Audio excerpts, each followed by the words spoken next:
পরের প্রশ্ন হলো 7.5 তোলার স্বর্ণ অথবা 52.5 তোলার রূপা কারো নিকট থাকলে অথবা সমপরিমাণ মূল্যের টাকা থাকলে জাকাত দিতে হয়, কিন্তু 7.5 তোলার স্বর্ণের বর্তমান মূল্য প্রায় 6.5 লক্ষ টাকা, কিন্তু 52.5 তোলা রূপার মূল্য অনেক কম। তাহলে স্বর্ণের মূল্য অনুযায়ী জাকাত দিলে আদায় হবে কিনা জানতে চাই।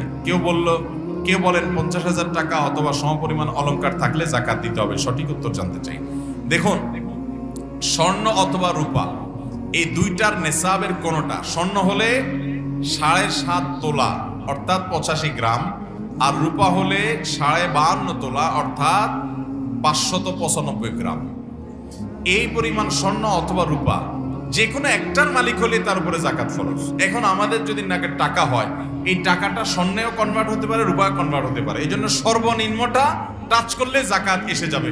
যেহেতু রূপার দাম কম, এই জন্য রূপারটা টাচ করলে জাকাত এসে যাবে। আর যদি কারো পিওর স্বর্ণ থাকে তাহলে সেক্ষেত্রে 7.5 ভরি রাখ পর্যন্ত জাকাত হবে।